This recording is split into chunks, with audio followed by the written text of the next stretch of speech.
राधे राधे। कैसे हैं आप सब? आशा करती हूँ कि आप सब कुशल मंगल से होंगे और स्वागत है आप सबका आज के व्लॉग में। और ये जो व्लॉग है ना, ये वेंसडे का है। तो शादी से लौट के आने के बाद ना ये पहला व्लॉग मैं शूट कर रही हूँ।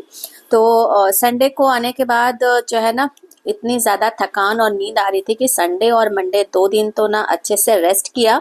इसके बाद ट्यूसडे वाला दिन था, उस दिन ना घर को थोड़ा-सा व्यवस्थित किया, क्योंकि जाने की तैयारियों में ना घर को बिल्कुल ऐसे ही छोड़ रखा था। मतलब कि हो जाता है ना, जब हमको कहीं जाना होता है तो फिर उसी की तैयारियों पे ज़्यादा हम फ़ोकस करते हैं। घर वगैरह को थोड़ा हम मतलब इग्नोर कर देते हैं, कह लीजिए कि छोड़ देते हैं कि आएँगे तो फिर हम इन सब कामों को समेट लेंगे। तो कुछ ऐसा ही रहा। तो जब अब सब चीज़ों से फ्री हो गई थी तो फिर आज जो है टाइम था कि जो बैग पैक करके ले गई थी ना, उसे अनपैक कर दिया जाए। और जितना ज़रूरी होता है कहीं जाने के लिए बैग पैक करना ना, उतना ही ज़रूरी होता है बैग को अनपैक करना। और अनपैक करना भी ना काफ़ी मुश्किल भरा होता है, क्योंकि अनपैक करने के बाद ना सारे सामानों को उनकी जगहों पे वापस से रखना, और साथ ही साथ जो कपड़े हम लेकर के गए होते हैं ना, उन कपड़ों को भी अलग करना होता है कि कौन से कपड़े मशीन वॉश हैं, कौन से ड्राई वॉश हैं। तो उन कपड़ों को ना अलग अलग करके रखना होता है। तो जो ड्राई वॉश होते हैं उनके लिए तो कोई टेंशन नहीं है, लेकिन जिन कपड़ों को घर में ही धुलना होता है ना, तो उन कपड़ों को अलग इकट्ठा करके इनकी धुलाई का काम शुरू करना होता है। और कपड़ों को धुलते समय ना बड़ा ध्यान देना पड़ता है, क्योंकि ज़्यादातर जो हम महिलाओं के कपड़े होते हैं उनमें कलर जो है ना बहुत निकलता है। तो इसलिए अब जो कपड़े भी धुलने हैं ना, तो सब अलग अलग एक एक करके सबके धुलने हैं। तो ये अच्छा खासा जो है काम बढ़ गया है आने के बाद। तो अभी ना जितने भी कपड़े मैं लेकर के गई थी उनको अलग कर दिया है। जो मशीन में धुलने हैं उनको मतलब उनका गट्ठर बना करके रख दिया है। धीरे धीरे करके इनकी धुलाई करूंगी। ड्राई वॉश वाले कपड़ों को भी अलग रख दिया बैग में पैक करके। तो वो आते जाते किसी भी समय दे दूंगी। और अब टाइम था सबसे मुश्किल भरा काम करने का। जो भी एक्सेसरीज वगैरह लेकर के गई थी ना, तो उनको वापस से उनकी जगहों पे रखने का।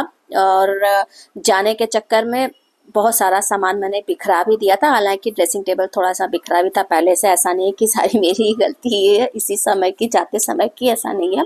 तो जो भी सामान लेकर के गई थी ना, तो बस अब इन सबको एक एक करके वापस से रखने का काम शुरू किया।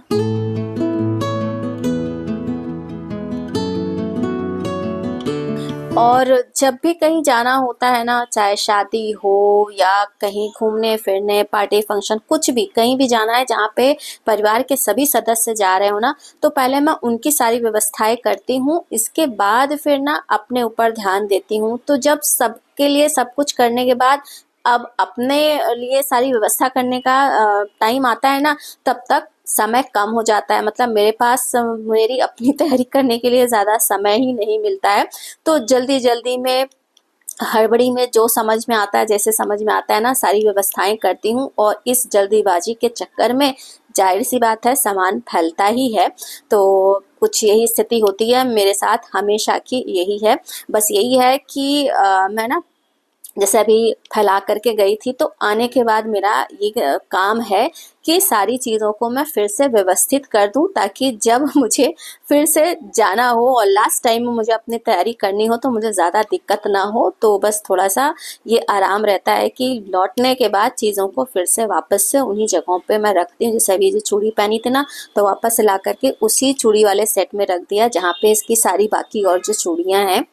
और चूड़ियों को ना मैं इस तरह से मोटी रस्सी या धागा जो भी मिलता है ना, उसमें इस तरह से अरेंज करके रखती हूँ। जैसा कि पहले ना चूड़ी की दुकानों पे लोग रखते थे। एक तो ये ना बहुत ज़्यादा स्पेस भी नहीं लेती हैं और आराम से आपको ना मिल भी जाती हैं।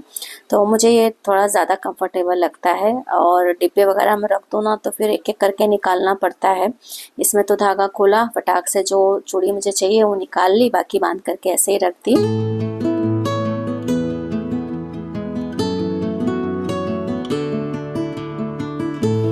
तो फाइनली एक एक करके ना जो चीज़ें मैंने जहाँ से निकाली थी उनको वापस से वहीं रख दिया और लगे हाथ जो पूरा ड्रेसिंग ना फैला हुआ था उसे भी व्यवस्थित कर दिया। तो एक तरह से अच्छा ही हुआ, नहीं तो अगर ऐसे ही छोड़ देती ना तो काफ़ी फैल जाता। फिर इसके बाद कुछ कपड़े वगैरह भी जो है ना इधर उधर निकाल करके रख दिए थे, तो सोचा कि इनको भी वापस से फिर से उनकी जगहों पे रख दिया जाए। तो यहाँ पे इस जो है ना साड़ी ऑर्गेनाइज़र में जितने भी मेरे पास ड्राई क्लीन की हुई साड़ियाँ थी ना, तो उनको मतलब ऐसे ही बैग्स में मैं रखती हूँ। तो इसमें से एक दो साड़ियाँ निकाल करके मैंने चेक की थी, मतलब वही जाने के पर्पज़ से कि क्या ले करके जाया जाए। तो इनको वापस से फ़िलहाल वहीं पे रख दिया है। तो फिर जो पेटीकोट ब्लाउज़ जितना भी सब निकला हुआ था ना, तो वापस से उनकी जगहों पे रख दिया।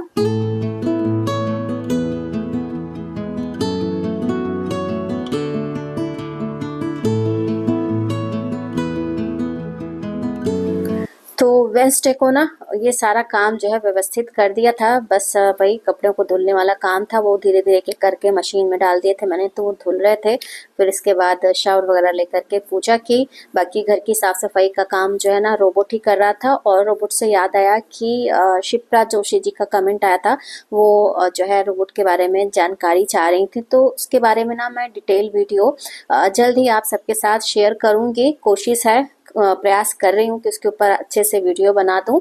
और रही बात मेरे अनुभव की कि रोबोट के साथ मेरा अनुभव कैसा है, तो मैं सिर्फ इतना बताना चाहूँगी कि ना तो बहुत बहुत ज़्यादा अच्छा है और ना बहुत बहुत ज़्यादा ख़राब है, मिला जुला रिस्पॉन्स है।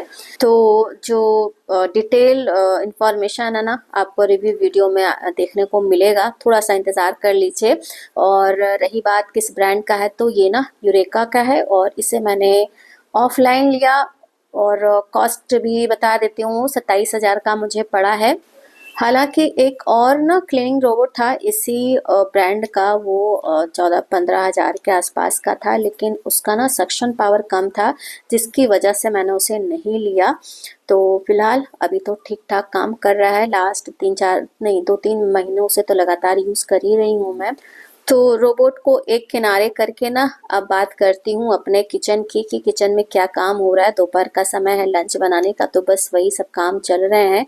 तो दाल चावल भिगो करके मैंने रख दिया है। इसके बाद बथुआ रखा हुआ था, तो इसकी भी साफ सफाई कर दी। बथुआ थोड़ा सा ज़्यादा था तो निकाल करके अलग रख दिया है। रायता वगैरह बना दूंगी, बाकी थोड़ा सा बथुआ धुल करके ना मैं इसकी बनाऊंगी दाल।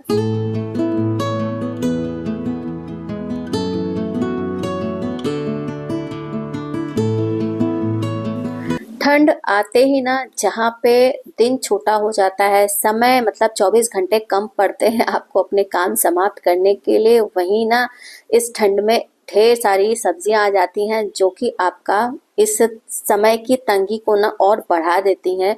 चाहे वो साग हो, मटर हो, मतलब हर सब्जी जो है ना आपका अच्छा खासा समय लेती है। तो फिलहाल अभी साग वगैरह धुल करके रख दिया।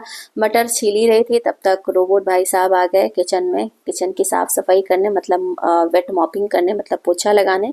तो थोड़ी देर के लिए काम रोक दिया और इनको जो है पूरी स्पेस दी कि अच्छे से किचन की साफ सफाई कर लें। ठाकुर जी कहते हैं मुझे पर ब्रजवासियों ने मुझे अपने प्रेम पाश में बांध लिया, उद्धव मुझे उनकी याद आ रही है। अरे ऐसी बातें मत करिए, वेद हंसेंगे आपके ऊपर। जिन वेदों ने नीति नीति कह करके आपको परमात्मा रूप बना करके प्रकट कराया। तो किचन की फ्लोर वगैरह ना जब सूख गई तब फिर किचन में वापस से काम शुरू किया। तो सबसे पहले तो मटर का काम, मतलब मटर छीलने का जो काम अधूरा रह गया था उसे पूरा किया। इसके बाद फिर जो है लंच बनाना शुरू किया। तो एक तरफ रख दिया है चावल पकने के लिए और दाल रखने जा रही थी। तो इसमें मतलब दाल पकने के लिए रखने से पहले इसमें बथुआ, मटर, हरी मिर्च, टमाटर, हल्दी और नमक, ये सब कुछ डाल करके ना इसे रखूंगी पकने के लिए।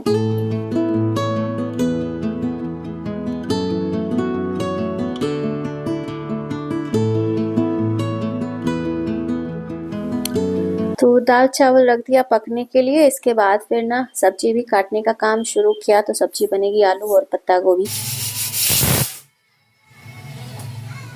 वैसे तो सर्दियों के मौसम में ना किचन वगैरह में काम करना बड़ा मुश्किल भरा होता है, कठिन काम है, क्योंकि बहुत सारा काम पानी का होता है किचन में। लेकिन एक आराम जो मुझे सर्दियों के मौसम में लगता है ना, वो ये कि बहुत ज़्यादा ना सोचना नहीं पड़ता है कि क्या चीज़ बनाई जाए, चाहे वो लंच, डिनर, ब्रेकफास्ट कुछ भी हो।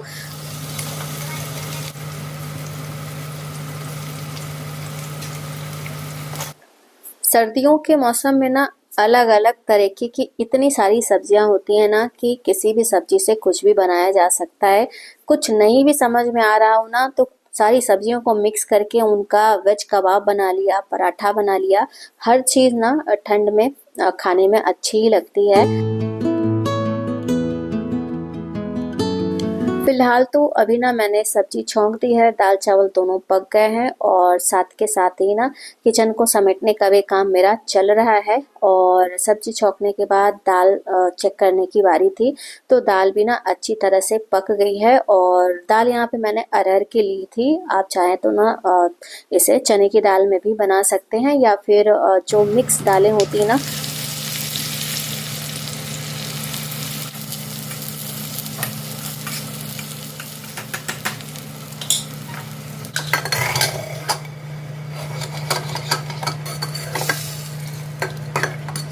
तो अभी ना हरी प्याज, हरा लहसुन, हरी मिर्च, जीरा और देसी घी का तड़का मैंने दाल में लगा दिया है। और इधर सब्जी भी रेडी हो गई थी। तो फिर इसके बाद सारे सदस्य इकट्ठा हो गए थे, तो सभी को लंच वगैरह निकाल करके दिया और तैयार है आज की विंटर स्पेशल लंच थाली।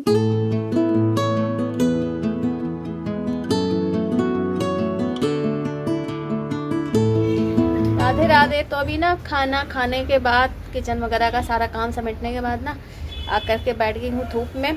थोड़ा सा धूप का जो है आनंद लिया जा रहा है।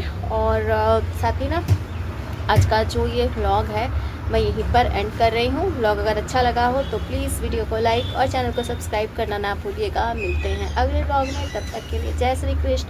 और ये सामने जो है ना, ये स्नेक प्लांट आ रहा है।